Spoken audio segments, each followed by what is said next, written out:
जी नाजरीन, welcome back from the break. Doctor Zubair हमें बता रहे हैं कि आखिर क्वेश्चन आया था साद का। साद ने ये क्वेश्चन किया था कि उनकी मदर को अनकंट्रोल्ड डायबिटीज़ का प्रॉब्लम है और साथ में वो ब्लड प्रेशर की दवाई भी ले रही हैं।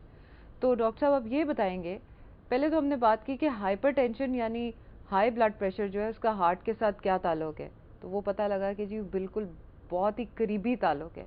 अब आपको ये बताएंगे कि डायबिटीज़ और ब्लड प्रेशर और फिर हार्ट डिजीज़, ये जो ट्रायो है ये क्या कर सकता है और किस तरह लिंक्ड है?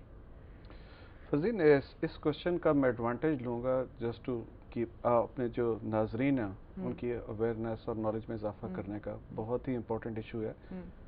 आजकल जो इंटरनेशनल गाइडलाइंस है वो ये कह रही हैं कि जिस इंसान को शुगर हो गई है समझ ले कि उसको हार्ट प्रॉब्लम हो गई है। ही इज़ उसकी मैनेजमेंट, उसकी तमाम चीज़ वो यही समझे कि मुझे हार्ट प्रॉब्लम हो गई है और उसकी तमाम एहतियात और मैनेजमेंट वो ही होनी चाहिए जो कि हार्ट पेशेंट की है। क्योंकि डायबिटीज़ के अंदर जो है 3 से 4 गुना एक नॉन डायबिटिक की निस्बत हार्ट डिजीज़ होने का इम्कान ज़्यादा है। उसके बाद जो शुगर वाले मरीज़ हैं उनमें कॉज ऑफ डेथ जो है मोर देन 75%, यानी कि 75% से ज़्यादा कॉज ऑफ डेथ शुगर वाले मरीजों में हार्ट डिजीज़। 70%? 75 से ज़्यादा। 75? उसके बाद इंटरनेशनल गाइडलाइंस कह रही हैं कि जिसको डायबिटीज़ है, बेशक कि उसकी किसी कार्डियोलॉजिस्ट ने नहीं कहा कि उसको एंजाइना हार्ट, वो समझ ले कि उसको हार्ट डिजीज़ भी है। सही हो गया। और 75% मोर्टेलिटी यानी कि डेथ रेट और 3 से 4 गुना ज़्यादा हार्ट अटैक का चांस। आई थिंक ये बहुत इंपॉर्टेंट इशू है। वाकई। और इसमें फिर जारी बात है, मैनेजमेंट में हम कोलेस्ट्रॉल लेवल्स डायबिटिक में वही रखते हैं जो एक नॉन हार्ट डिजीज का पेशेंट में, यानी कि LDL cholesterol less than 70 milligram पर सेंट। और तमाम एहतियात जो एक हार्ट पेशेंट की है वही डायबिटिक की है।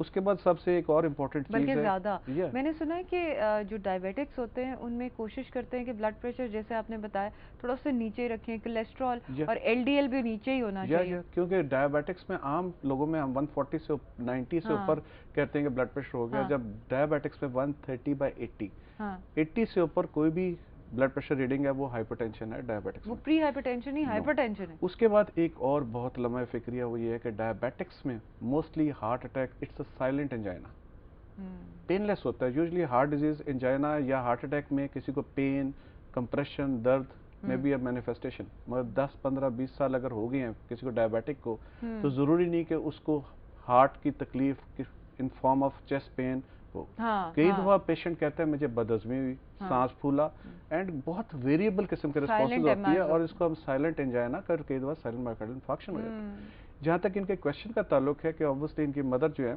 शी इज़ नॉट कंट्रोल्ड और गैट्रिल ले रही हैं, तो इसके लिए ज़रूरी है कि इनको कांटेक्ट करना चाहिए अपने डायबिटिक स्पेशलिस्ट को जो कि इनको कंट्रोल करे, बिकॉज ये 300 एंड अबव जो है बहुत ज़्यादा, और इनको डाइट पे बहुत ख्याल रखना चाहिए। सही, डाइट पे। और इसके अलावा सॉल्ट रिस्ट्रिक्शन जो आप बात करते रहते हैं कि ब्लड प्रेशर के लिए सॉल्ट रिस्ट्रिक्शन, एक्सरसाइज और ये सारा कुछ। Thank you very much for coming over doctor साहब। नाजरीन, तमाम डॉक्टर्स जो यहाँ आते हैं वो एक बड़ी इंपॉर्टेंट बात कहते हैं, और एक ज़माना था कि लोग ना क्यूरेटिव साइड पे ज़्यादा काम करते थे। अब मैंने देखा है ट्रेंड भी है और होना भी चाहिए प्रिवेंटिव साइड पे, कि हम किसी भी प्रॉब्लम को आने से पहले उसका हल तलाश कर लें। जैसे कि डॉक्टर साहब ने प्रोग्राम के पहले हिस्से में कहा था कि एक इंसान हुज़ 30 to 40 years ओल्ड और वो सोल ब्रेड अर्नर है अपनी फैमिली का, और इसके अलावा अगर और भी हों सपोर्टिव, तो आजकल इतनी महंगाई का दौर है, हर एक के everybody has to pitch in. अगर वो सरबराह ऑफ द फैमिली इस दुनिया से चला जाए या बीमार या मोहताजी की ज़िंदगी गुजार रहा हो, तो बाकी फैमिली पे क्या इम्पैक्ट होता है और कितने लोग उस लाइफ से मुतासर होते हैं। इसलिए खुदारा प्लीज़ ये अपने आप को बावर करा लें कि एक तो आपने स्मोकिंग छोड़नी है। रमज़ान को use it as an advantage कि आप स्मोकिंग से जान छुड़ाएंगे। अपनी डाइट पे तवज्जो दीजिए, उसको अच्छा करें। ये जो चटखारा है मुंह का ना, ये कभी कभी कर लिया करें, लेकिन वैसे कोशिश करें कि आपको ऐसी चीज़ें पसंद आएँ जो आपकी बॉडी के लिए सेहतमंद हो और आपकी बॉडी के लिए अच्छी हो, क्योंकि हमें आपकी फ़िटनेस बहुत अजीज़ है, आपकी हेल्थ बहुत अजीज़ है, और अगर हमें अजीज़ है तो आपको तो हमसे ज़्यादा अजीज़ होनी चाहिए। तो इंशाअल्लाह ताला फिर मिलेंगे। खुदा हाफ़िज़।